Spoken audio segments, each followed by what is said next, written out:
The first responsibility and duty of every individual society is to bring the justice. Justice can only prevail when the barriers to injustice are eliminated.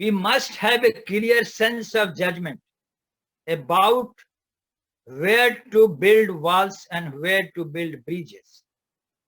Justice is the ultimate objective of every civilian society.